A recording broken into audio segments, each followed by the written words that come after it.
Hi everyone, this is Gail at Ladyfinger Sewing Studio in Ole, Pennsylvania. Today I'm going to show you how to cut out the Made and Found block number 9 of the quilt along. I can't believe we're in our 9th week already.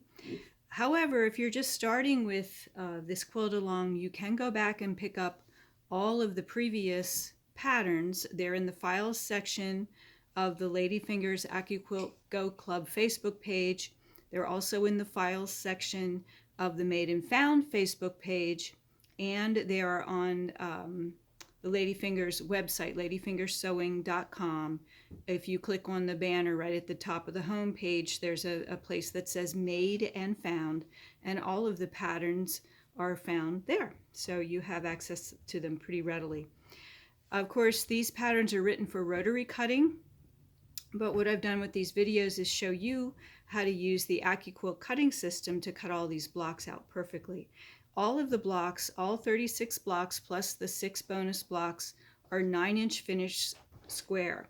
So sometimes we use the 9-inch cube to do that because they're a 4-patch, and if it's a 4-patch block, then chances are the 9-inch cube will take care of the shapes that you need for a 9-inch finished block.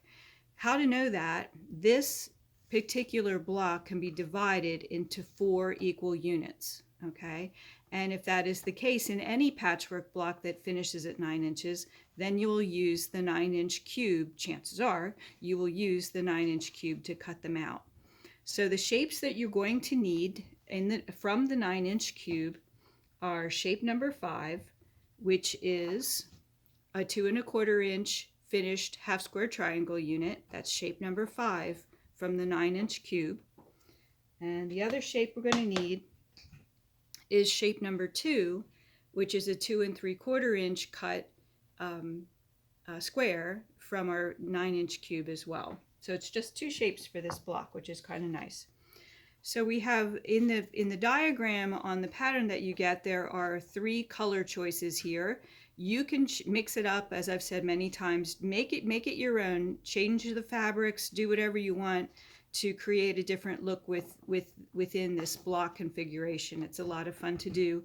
And if you join the Facebook groups, you'll see a lot of interpretations of this block and all the other blocks that are so far along in the series. So do join those clubs if you can to take advantage of the visuals there. It's really quite fun. Okay, so let's get started. I'm using 3 fabrics for this block. I'm using a light blue Dimples Mist, and I'm using a soft green and then a bright orange. So this will be my background fabric, and I'm going to show you something new this time. For this particular block, for the background colors, which in the diagram here is color number 2, we're going to need 4 squares and 8 half square triangles, okay, to create this block in the background colors. So I talk about I praise the Go Big cutter and how wonderful it is, and one of the many reasons I love the Go Big is because the throat space is so wide, I can actually fit 2 dies into the machine at one time, which is a real time saver. If I were making an entire quilt out of this block and I know that I can run 2 dies at a time, that really saves me a lot of time and trouble. So for the squares, I know I need 4 of those squares, so I have 4 layers of fabric in the background color. And watch again with grain line, you want the lengthwise grain to be going into the machine. Now I have my selvage edge still on this fabric, so I know that's the lengthwise grain, and this is the way it should go into the machine. The lengthwise grain doesn't stretch, and that's what goes into the machine. So I'm going to just place that on here real quick. Make sure I cover the blades. Oh, I have more than enough. I could actually make that smaller, save myself some fabric. And if I was not in front of the camera, I could do it even more, but that's good enough. And then the half square triangles, let's see, what did I say? I need 8 of them. So since there's 2 on the die board, I just need 4 layers of fabric, which I have already folded here.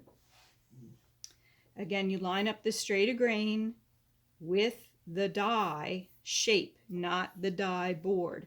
These dies are offset. They look crooked in the die board. That's for a reason. That's to save wear and tear on the die blades, which pretty much never wear out as long as you take care of your equipment and keep them clean and don't run any pins or anything silly over them. So that one's all ready to go. I put the mat on top. Notice how I offset my mat. My mats I use to the bitter end. Maybe you can see on camera how beat up this is. It's really not that bad, but there's that one. And then we needed 4 of the squares. I have my 4 layers. And check this out. Even with extra fabric going along for the ride, I can still fit 2 dies in at the same time.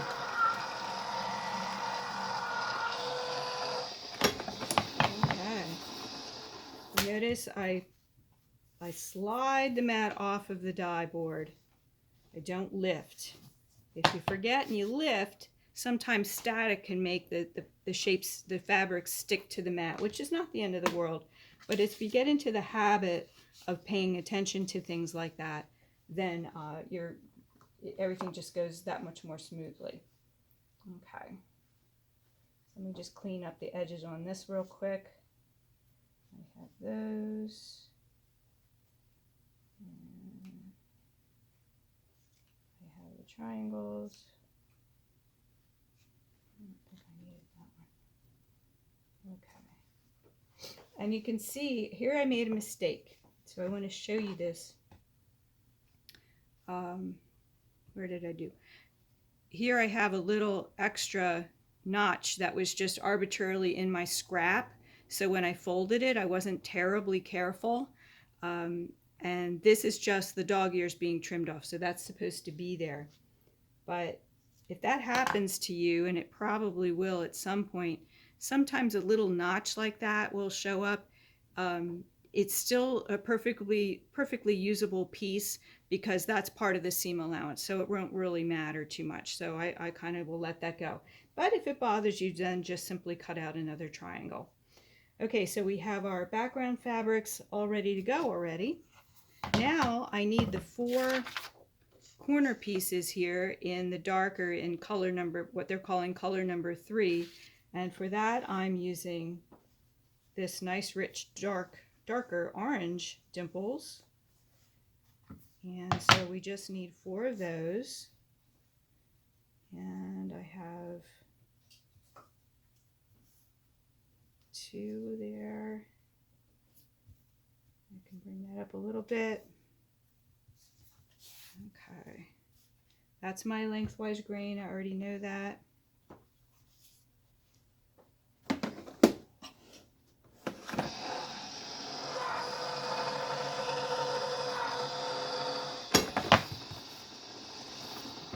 There's my squares for the corners, and that's all the orange I need. Now we're going to need the half square triangle color number 1 in the diagram, so 4 and 4, so I need 8 of those, which means 4 layers of fabric because we have 2 triangles on the die board. So I just need 4 layers. See how close we are. Ooh, look at that. So just fold this in half, and I think we can make it. In fact, I can go back this way a little bit more. There we go. So it doesn't, your fabric doesn't have to go way past the cutting edge. It can go just a little bit past. It's really just enough that you're getting a clean edge on it.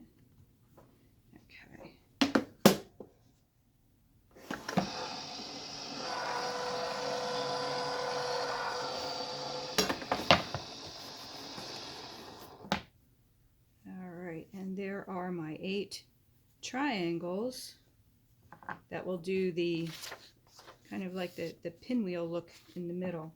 So I believe the pieces are all cut. How about that? That was quick. And it's nice, it's only 2 different dies. So to lay out the block, I know the 4 squares are of the orange in my case and brown on the diagram are in each corner.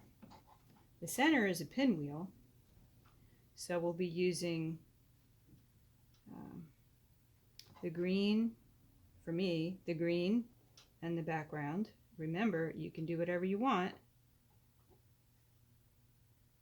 See if you're getting to see all this really well. I'm going to move this over a little bit. Okay. And we have that. And then we have this.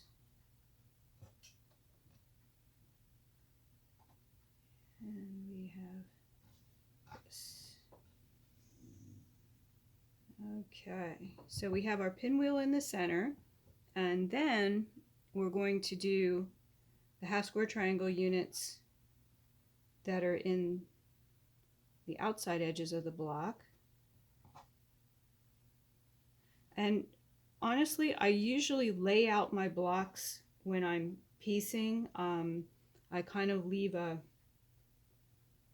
let one laid out like this so I don't lose my mind and keep my thoughts together so I don't accidentally piece something the wrong way or place it in the block and sew it, you know, catch it before I sew it kind of thing. Just helps me stay organized. And most of us are visual learners or visual, you know, that's how I remember things better than a list or a bunch of numbers next to each other. And we have that one here. Okay. And then that little guy there.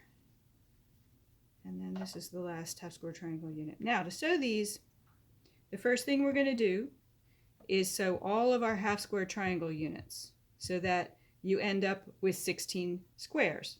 So if this is sewn to this, this, to this, to this, to this. And then what I usually do is sew rows. I'll sew this row, then this row, then this row, and finally the last row, and then sew all those rows together. The diagram in the pattern page shows you pressing directions, which I think is a really nice thing. And if you want to follow along with those pressing directions, by all means, that will work fine. That will work just fine for what you're doing.